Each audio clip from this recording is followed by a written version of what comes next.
आइए हम और आप शुरू करते हैं नया चैप्टर परम्यूटेशन क्रमचय। परम्यूटेशन से आशय number of possible arrangements with n number of things available.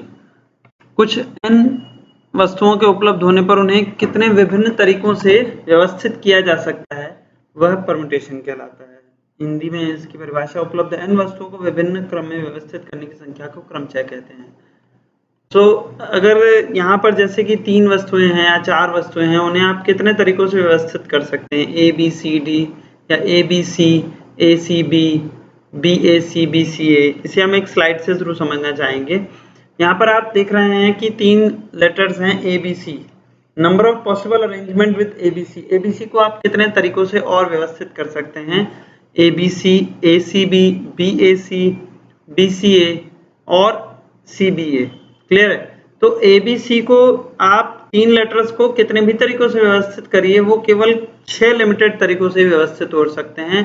यदि अगर आप बी को या सी को किसी को रिपीट ना करें, बी बी सी सी सी बी या सी सी सी या ए बी बी करें ना करें, तो आपके केवल 6 लिमिटेड तरीकों से ही परम्यूटेट कर सकते हैं। 7वां तरीका आपके पास नहीं मिल सकता। क्लियर है।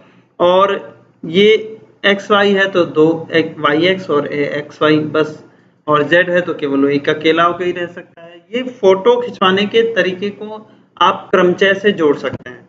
जो हमारा परम्यूटेशन चैप्टर है, मैं आपसे फिर से डिस्कस करना चाहूंगा। परम्यूटेशन चैप्टर जो है परम्यूटेशन एंड कॉम्बिनेशन चैप्टर का एक भाग है, जिसमें हम इसे प्रोबेबिलिटी चैप्टर में भी पढ़ते हैं। क्लियर है। तो बात आ रही थी कहाँ कि हम इसे क्यों पढ़ते हैं। अगर मान लीजिए यहाँ पे 6-7 वस्तुएं हैं, तो उन्हें कितने और तरीकों से अरेंज किया जा सकता है, और इसे साइंस में और मैथ्स में कई जगहों पर यूज किया जा सकता है। क्लियर है। तो जैसे अगर 5-6 चीजें हैं तो कितने तरीकों से अरेंज किया जा सकता है। ए बी सी को तो आपने 6 तरीके से अरेंज कर लेगा। A B C D E F 6 वस्तुएं हों तो आप कितने तरीकों से अरेंज कर सकते हैं, तो उसका भी आंसर है, उसको भी 1 मिनट में कैलकुलेट किया जा सकता है, और वो है 720। how it is calculated, so that is the thing we are going to learn into the chapter of permutation. clear है। coming to the next slide, such as यहाँ पे फिर से दोबारा इसने डिस्कस किया कि z को अरेंज किया जा सकता है केवल एक तरीके से, 1 factorial. 1 factorial is equals to 1। 2 xy हो तो उनको कितने तरीकों से अरेंज किया जा सकता है, xy या yx, तो 2 फैक्टोरियल। यहाँ 2 एक्सक्लेमेटरी का जो साइन है या 3 एक्सक्लेमेटरी का जो साइन है, ये जो साइन है ये हमारा किसका साइन हो गया है, फैक्टोरियल का साइन हो रखा है। क्लियर है। फैक्टोरियल को एक और सिंबल से भी डिनोट करते हैं, बट अभी हम यहाँ पर इसे हम आपको बनाकर भी दिखा सकते हैं। वो साइन कैसा होता है, वो लगभग ऐसा बनता है।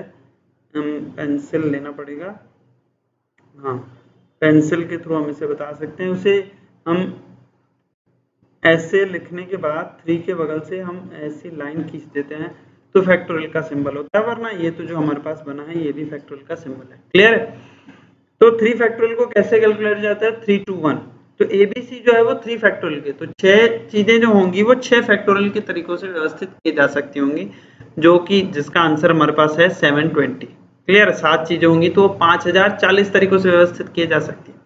So how factorial is calculated, let's come up to the how n factorial is calculated. n factorial is calculated यानी n नेचुरल नंबर हो सकता है, उसका फैक्टोरियल कैसे निकलेगा, n into n-1 into n-2 into dash dash dash 3 to 1, यानी कि n को एक एक करके घटाते हुए मल्टीप्लाई करिए जब तक कि आप 1 तक नहीं पहुंच जाते। ठीक है। तो 6 factorial into 6-1 into 6-2 into 6-3 till to the 3 to 1। ठीक है, समझ में आ गया आपको। तो 6 into 6-1 कितना हुआ 5, 6-2 कितना हुआ 4, 6-3 कितना हुआ 3, 6 into 5 into 4 into 3 into 1 में हमारे पास आ गया आंसर 720। क्लियर है इतना। तो ये हमारे पास 720 है। 7 फैक्टोरियल कैसे कैलकुलेट होगा, 7 into 6 into 5 into 4 into 3 into 2 into 1 till to the 1 it is 5040। तो यानी कि 6 वस्तुएं 6 चीजें होंगी तो उन्हें हम 720 तरीकों से व्यवस्थित कर सकते हैं, और 7 चीजें होंगी तो उन्हें 5040 तरीकों से हम उन्हें व्यवस्थित कर सकते हैं। तो ये वो हमारा n फैक्टोरियल का वैल्यू हमने निकालना सीख लिया। क्लियर है। तो 4 फैक्टोरियल से 4 फैक्टोरियल की वैल्यू क्या होगी, माना एग्जांपल में हम आपसे पूछते हैं तो उसका आंसर होगा 4 into 3 into 2 into 1 which is 4 3 जा 12, 12 2 जा 24, 24 1 जा 24। सो 4 3 2 1 से हमारे पास आंसर कितना है 24। तो 24 4 फैक्टोरियल की वैल्यू आ गई हमारे पास। सम फैक्टोरियल कैलकुलेशन, कुछ फैक्टोरियल कैलकुलेशंस की प्रैक्टिस अपन करेंगे तभी हम परम्यूटेशन को कैलकुलेट कैसे कर देते हैं, परम्यूटेशन में क्वेश्चन की कैलकुलेशन कैसे की जाती है वहां पर हम समझ पाएंगे, ठीक है। Sorry. 6 factorial upon 3, what is the value of 6 factorial upon 3? 6 factorial का वैल्यू हम पहले ही निकाल चुके हैं, वो कितना था 720। तो 720 अपॉन 3 इट इज ऑब्वियस 240 आ गया हमारे पास। तो 6 फैक्टोरियल को हमने लिखा है यहाँ पर 6 into 5 into 4 into 3 to 1 upon में 3, तो 720 upon 3 that is 240. But it was really easy. Now coming to the next numerical problem of factorial. Here what is the value of 9 factorial upon 5 factorial? Clear है? What is the value of 9 factorial? 9 into 8 into 7 6 5 4 3 2 1 upon 5 factorial. अब इसमें एक अच्छी बात समझने लायक ये है कि कोई भी बड़ी वैल्यू के फैक्टोरियल के अंदर एक छोटी वैल्यू का फैक्टोरियल शामिल होता है। जैसे 9 into 8 into 7 into 6 into 5 और 4 में से 3 to 1 को अलग कर ले तो वो 3 फैक्टोरियल है, या 4 3 to 1 को अलग कर ले तो वो 4 फैक्टोरियल है। तो कौन सा बड़े से बड़ा फैक्टोरियल हम अपने मतलब का निकाल सकते हैं? तो 9 फैक्टोरियल में से हम 5 फैक्टोरियल निकाल सकते हैं जो अपॉन में 5 फैक्टोरियल को कैंसिल करने के काम में आ जाएगा हमारे पास। क्लियर है? तो 5 फैक्टोरियल कैंसिल, बचा क्या 9 into 8 7 into 6 which is 3024. Is it clear? तो 3024 को हमने यहाँ पे वैल्यू प्राप्त की है 9 फैक्टोरियल अपॉन 5 फैक्टोरियल के लिए। आते हैं नेक्स्ट प्रॉब्लम की ओर। 7 factorial upon 5 minus 2 factorial, how will it be calculated? So it is very easy. 7 factorial upon 5 minus 2 factorial is equals to 7 factorial upon 5 minus 2 में यहाँ पर आता है 3 factorial, 7 into 6 into 5 into 3 into 2 into 1 upon 3 to 1। 3 to 1 को मैंने फिर से अलग कर लिया अपॉन 3 फैक्टोरियल से कैंसिल करने के लिए, और बचा क्या 7 into 6 5 4 which is 820. Again a very easy problem, you can also practice this. Coming to the one more different problem here, 7 factorial upon 5 factorial into 3 factorial. तो 7 factorial upon 5 factorial into 3 factorial में 7 factorial में से 5 factorial अलग कर लिया हमने, 7 into 6 into 5 factorial, और 5 factorial cancel, 3 factorial जो है वो 6 से कैंसिल, बचा क्या आंसर में 7। अगेन ये भी हम प्रैक्टिस करेंगे तो हमसे आने लगेगा, बहुत डिफिकल्ट नहीं है। यहाँ से हम आगे बढ़ते हैं एक और मेन हमारे परम्यूटेशन के फॉर्मूले की ओर। How do we apply the formula of permutation? Basic formula of permutation is NPR n factorial upon n minus r factorial. Clear है? आ रहा है समझ में? तो NPR में n जो है जैसे पावर लगाते हैं उसके अपोजिट साइड में आप समझ लीजिए n होता है, p होता है, बेस में r लिखा जाता है, n factorial upon n minus r factorial. So what is n here? n is number of things available. जितनी चीजें अवेलेबल होंगी उसको हम n मानेंगे, और जितनी चीजों को रखकर हमें फोटो खींच रहे हैं वो हो जाएंगी R। जैसे कि A B C 3 लोग अवेलेबल, बट आपको 2 ही लेने हो तो AB या BA BC या CB BA ऐसी कितनी फोटो ले सकते हैं? तो 2 को लेना है तो R हो जाएगा 2, ABC 3 अवेलेबल हैं तो 3 हो जाएगा N। क्लियर है? R हो जाएगा 2 3। यहाँ पे एग्जाम्पल में लिखा है उदाहरण के तौर पर, for example in how many veg different photograph can be taking only 2 people at a time out of available people Ram Shyam Sohan। Ram Shyam Sohan 3 लोग अवेलेबल है हमारे पास, उसमें से 2 को लेते हुए हम कितनी फोटोग्राफ खींच सकते हैं? तो n हो जाएगा 3 और r हो जाएगा 2। यहाँ n और r का मतलब समझाने के लिए हम आपको इस एग्जांपल की ओर लेके आए हैं। इसको हम सॉल्व करते हुए अगली स्लाइड में भी आपको दिखा सकते हैं यहाँ पर। तो एग्जांपल को यहाँ पे सॉल्व करके दिखाया हमने। Example in how many different ways photograph can be taken from the by taking 2 at a time out of Ram Shyam Sohan, which was already given there in previous slide। इसको हमने यहाँ पर solve करके भी दिखाया है orange box में। और पहले तो हम फॉर्मूले को यूज कैसे करते हैं उसको समझते हैं। n की वैल्यू 3 है, r की वैल्यू 2 है, NPR लिखा है n factorial upon n minus r factorial, n factorial n की value 3, 3 factorial upon 3 minus 2 factorial, 3 factorial upon 1 factorial, 3 factorial is equals to 3 to 1, 1 factorial is equals to 1। तो 6 upon 1 that answer is 6। तो 6 तरीकों से हम राम श्याम सोहन में से 2 लोगों को लेकर फोटो खींच सकते हैं। यहाँ पर समझते हैं इसको हम। राम और श्याम, राम और सोहन, श्याम और राम, और श्याम और सोहन, सोहन एंड राम और सोहन एंड श्याम। इसके अलावा 7वां तरीका हमारे पास नहीं हो सकता। ये केवल 6 ही तरीके हो सकते हैं जिनमें 2 लोगों को लेकर फोटोग्राफ खींची जा सकती है। यहाँ पे इंटरेस्टिंग होता है कि राम और श्याम और राम क्या सेम फोटो मानी जाए या सेम फोटो ना मानी जाए। तो रिपीट करने से मना किया गया है। ए बी और बी ए एक ही फोटोग्राफ मानने के लिए नहीं कहा गया है, यानी ए बी अलग है और बी ए अलग है। क्रम, order, arrangement is different, so it will be another arrangement and it will be another count for us. Is it clear? Coming to the next example, or no, we are coming to the some special points. What are those some special points? That one is 0 factorial will be always 1. 0 factorial की हमेशा value कितनी हो जाएगी? 1 हो जाएगी। n factorial की value n factorial, here n can never be negative number. n factorial में n negative नहीं हो सकता, विच मींस -5 का फैक्टोरियल नहीं निकल सकता, -4 का फैक्टोरियल नहीं निकल सकता।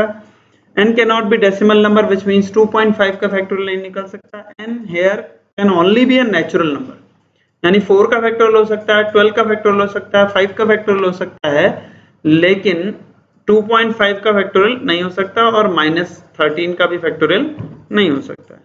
NPN एक इंपॉर्टेंट पॉइंट है। NPN की वैल्यू होती है n फैक्टोरियल।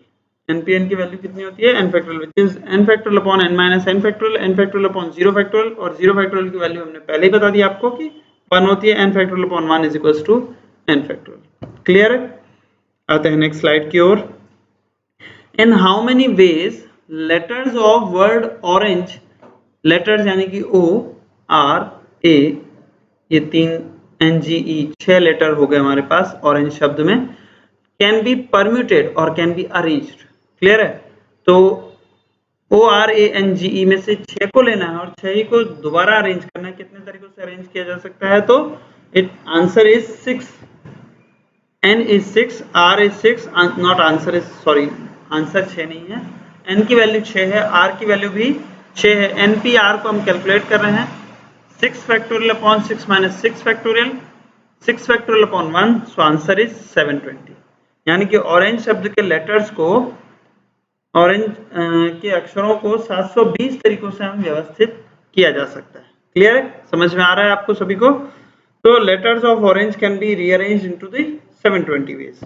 ठीक, coming to the next example and one of the important example, ball, BALL, ball शब्द के हम लेटर्स को कितने तरीकों से रीअरेंज कर सकते हैं? तो वेरी सिंपल है। ABCD को कितने तरीकों से अरेंज कर सकते हैं? फैक्टोरियल 4 तरीकों से। ये तो हम पहले से ही जानते हैं। फैक्टोरियल 4 व्हिच मींस आंसर कितना था? 4 3 2 1, 4 into 3 12, 12 2 जा 24। तो ABCD को केवल 24 तरीकों से अरेंज किया जा सकता है। ठीक है, लेकिन बाल को केवल 12 तरीकों से अरेंज किया सकता है। क्यों? यहाँ पे L और L जो है वो आइडेंटिकल है। पहला वाला L दूसरे वाले L की जगह पे आ जाए या दूसरा वाला L पहले वाले L की जगह पे आ जाए तो ये कोई नया क्रम नहीं है, ये सेम क्रम ही कहलाएगा, ये सेम ऑर्डर कहलाएगा। इसको नया अरेंजमेंट नहीं बोल सकते। तो हुआ क्या कि हमारे पास होते तो 24, लेकिन उसमें से 12 जो ऑड अरेंजमेंट है ये कैंसिल हो जाएंगे, जहां पे पहला वाला एल दूसरे वाले एल की जगह पे है और दूसरा वाला एल पहले वाले एल की जगह पे। ठीक है, तो यहाँ पर हम समझना चाहेंगे कि जैसे हमने पहला वाला BALL बनाया है और दूसरे उसके नीचे दोबारा BALL बनाया है, बट यहाँ पर 2 एल आपस में अरेंज किए हैं, एक दूसरे के रीअरेंज किए हैं अपनी जगह को, तो इसलिए दूसरा वाला हमने काट दिया। क्लियर है? how will it be calculated? Once look at this.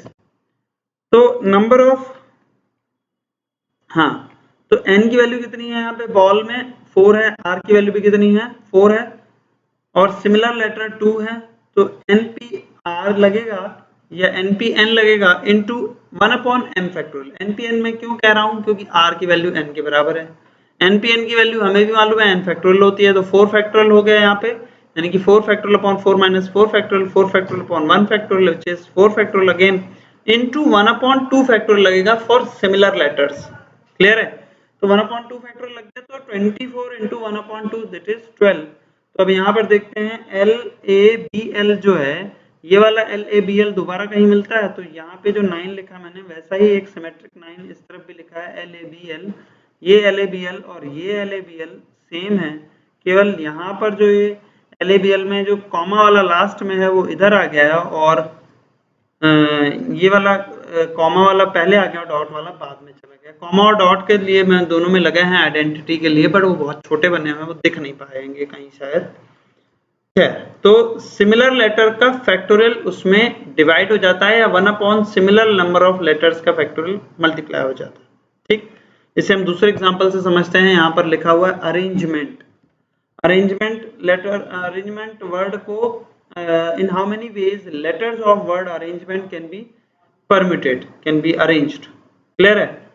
Rearranged जहां पर हम बात करें या अरेंज की बात करें तो ऑरेंज के अगर क्वेश्चन में लिखा होता है how many ways letters of term orange can be rearranged, तो रीअरेंज्ड में हम बात करें तो ऑरेंज जो अरेंजमेंट है ये हमको पसंद नहीं है। इसके बाद अलावा कितने भी अरेंजमेंट हो जाए वो हमको सब पसंद है। तो 720 में से एक घटा दो तो कितना हो जाता है, कितना हो जाता है 719, यानी कि 719 अरेंजमेंट। तो यहाँ पे n फैक्टोरियल -1 लग जाएगा अगर रीअरेंज क्वेश्चन में लिखा, बट मेरे यहाँ पे सारे क्वेश्चनों में केवल अरेंज ही लिखा है, ना कि रीअरेंज। ठीक है, तो अरेंजमेंट शब्द के लेटर्स को कितने तरीकों से अरेंज किया जा सकता है। पहला तो हम बोल देंगे सीधा 11 फैक्टोरियल। क्यों? क्योंकि 11 लेटर्स हैं, 11 अरेंज करना है, तो NPR भी कह लें तो 11 फैक्टोरियल इनटू मल्टीप्लाई क्या होगा 1/2 फैक्टोरियल फॉर m 2 बार है, सॉरी a 2 बार है, r भी 2 बार है तो भी हम 1/2 फैक्टोरियल मल्टीप्लाई करेंगे, n भी 2 बार है, e भी 2 बार है, तो 1/2 फैक्टोरियल को हम 4 बार मल्टीप्लाई करेंगे या 2 फैक्टोरियल से 4 बार डिवाइड करेंगे, तो 11 फैक्टोरियल अपॉन 1/16। तो आंसर आता है 24,94,800 बार हम इसको अरेंज कर सकते हैं। क्लियर है? ये हमारे पास आंसर आ गया। ठीक है, इसी पर एक और इंटरेस्टिंग और आखिरी क्वेश्चन को हम यहाँ पर लेने जा रहे हैं अपने वीडियो में। इन how many ways letters of word banana can be arranged.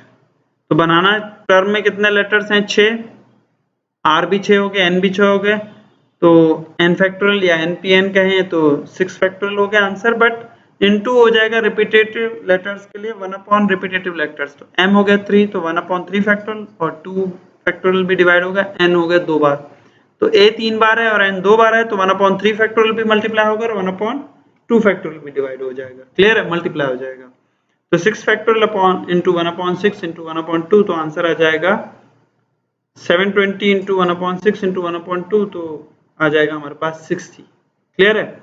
So letters of banana can be rearrange into the 60 veg.